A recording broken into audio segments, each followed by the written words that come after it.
विद्यार्थी मित्रांनो, नमस्कार. मी प्राध्यापक प्रवीण बोद्रे, अकोटवरून, जिल्हा अकोला.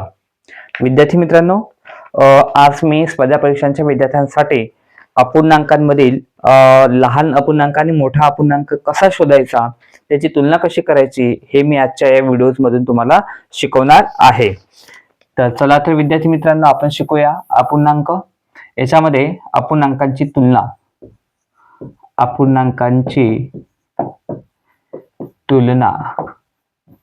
आपण शिकतो आहे, पण दुसऱ्या पद्धतीनं.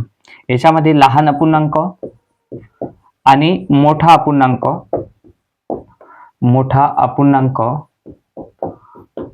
कसा ओळखायचा.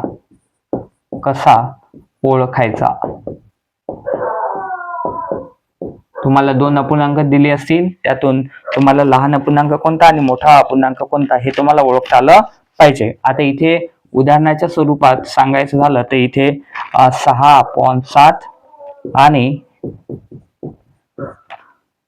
9/10 हे दोन अपूर्णांक इथे दिलेले आहेत. आता विद्यार्थी मित्रांनो, याला तुम्ही अशा पद्धतीने लिहून घेऊ शकता. 6/7 इथे एक ॲरोचं चिन्ह द्यायचं, इथे द्यायचं अंतर. आता याच्यात अंतर पहा किती आहे, 6 आणि 7 मध्ये एकाचं अंतर आहे, इथे 1 लिहायचं. त्यानंतर हा दुसरा अपूर्णांक अशा पद्धतीने लिहून घ्यायचं, 9/10. याच्यात अंतर पाहायचं किती आहे, तर याच्यात अंतर 9 आणि 10 मध्ये 1च अंतर आहे, म्हणजे या दोघांमध्ये सुद्धा 1च अंतर आहे. अंतर याच्यात सारखं आहे. अशा कंडिशन मध्ये मग ज्या अपूर्णांकांमधील छेदाच्या ठिकाणची संख्या मोठी असते, तर इथे 10 आहे, तर दोन्ही अपूर्णांकांमधील तुलना करायची आहे आणि ज्या अपूर्णांकांमध्ये छेदाच्या ठिकाणची संख्या ही मोठी असते, तो अपूर्णांक काय असतो, तो अपूर्णांक इथं मोठा असतो. तर इथे ज्या अपूर्णांकाचा छेद मोठा असतो तो अपूर्णांक मोठा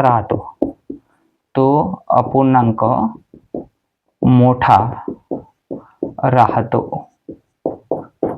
विद्यार्थी मित्रांनो, तर इथे अपूर्णांक कोणता मोठा राहणार, मग 9/10, कारण का याचा छेद मोठा आहे. कशापेक्षा मोठा राहणार आहे, तर 6/7 या अपूर्णांकापेक्षा. तर अशा पद्धतीनं अतिशय सोपी हे गणित आहेत कंपॅरिझन करण्यासाठी. तर मी तुम्हाला सांगितलं कोणत्या कंडिशन मध्ये, जेव्हा हे अंतर सारखं असते दोन्ही अपूर्णांकांमधलं, त्या कंडिशन मध्ये त्या दोन्ही अपूर्णांकांचा छेद लक्षात घ्यायचा आहे. ज्या अपूर्णांकाचा छेद हा मोठा राहतो, तर तो अपूर्णांक काय राहणार आहे, तो अपूर्णांक मोठा राहणार आहे. हे या गणितामध्ये आपल्याला शिकायचं आहे. त्यानंतर पुढे सांगतोय मी आता दुसरं गणित. विद्यार्थी मित्रांनो, आता याच्यामध्ये अंतर सारखं होतं. आता पुढच्या गणितामध्ये अंतर सारखं असणार नाही, अंतर हे चेंज होणार आहे.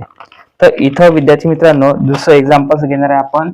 एक्झाम्पल्स घेऊ आपण 7/9 आणि 8/9. आता इथे विद्यार्थी मित्रांनो छेदाच्या ठिकाणच्या संख्या आपल्या सारख्या जरूर दिसत आहेत. आता अशा पद्धतीने लिहून घ्यायचंय 7/9. इथे अंतर लिहायचं. या दोघांमध्ये किती अंतर आहे, तर अंतर आहे 2. अंतर कितीचं आहे, 2च आहे. आता याच्यामध्ये विद्यार्थी मित्रांनो हा दुसरा अपूर्णांक लिहून घ्यायचा. इथे 8/9 या दोघांमध्ये कितीचं अंतर आहे, तर याच्यामध्ये अंतर आहे 1. अंतर किती आहे, 1 आहे. मग आता वरच्या याच्यातून खालच्या अंतर सारखं आहे का, नाही, अंतर हे बदललं. वरच्या याच्यात 2चं अंतर आहे, खालच्या याच्यात 1चं अंतर आहे.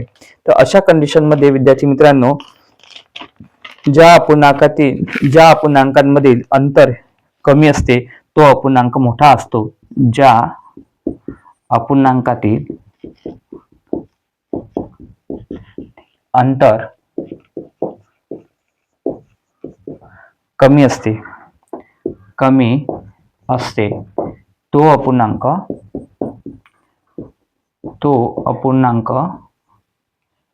मोठा राहतो किंवा असतो.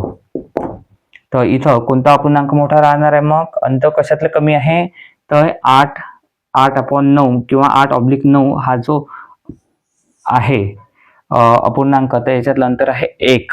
तर त्याच्यामुळे 8/9 हा जो अपूर्णांक आहे हा मोठा राहणार आहे कोणत्या अपूर्णांकापेक्षा? 7/9 पेक्षा. 7/9 पेक्षा. हे अतिशय सोपी आहे विद्यार्थी मित्रांनो. तर ज्या अपूर्णांकातील अंतर कमी असते तो अपूर्णांक काय राहतो? मोठा राहतो. म्हणून याच्यातलं जे अंतर आहे 8/9 मधलं अंतर काय आहे? कमी आहे. त्याच्यामुळे हा अपूर्णांक 8/9 अपूर्णांक मोठा राहणार आहे कोणत्या अपूर्णांकापेक्षा? 7/9 या अपूर्णांकापेक्षा. हे अतिशय समजण्यासाठी अतिशय सोपी अशी उदाहरणं आहेत विद्यार्थी मित्रांनो. तर अशाच छोट्या छोट्या ज्या ट्रिक्स आहेत, शॉर्टकट ट्रिक्स आहेत, तर त्या मी येणाऱ्या दिवसांमध्ये आपणास व्हिडिओच्या माध्यमातून मी तुम्हाला शिकवणार आहे. तर आपण माझे युट्यूबचं चॅनल तुम्ही बघत राहा. Professor Praveen Bondre motivation speaker या नावानं माझं युट्यूबचं चॅनल आहे. ते निश्चितच सबस्क्राईब करा. हे व्हिडिओज तुम्हाला आवडले तर तुम्ही निश्चितच तुमच्या विद्यार्थ्यांपर्यंत, त्यानंतर तुमच्या मित्रांपर्यंत त्यांना पोहोचवा, त्यांना शेअर करा आणि त्यांना सुद्धा सांगा हे माझे चॅनल बघायला आणि त्याला सबस्क्राईब करायला. तर विद्यार्थी मित्रांनो, रोज असे नवीन नवीन काहीतरी व्हिडिओज मी तुम्हाला युट्यूबला पाठवणार आहे आणि त्यातून तुम्ही छान अशी तुमच्या स्पर्धा परीक्षांसाठी तुम्ही तयारी करू शकता. तर विद्यार्थी मित्रांनो, आजच्यासाठी एवढंच. मी इथे थांबतो. जय हिंद, जय महाराष्ट्र.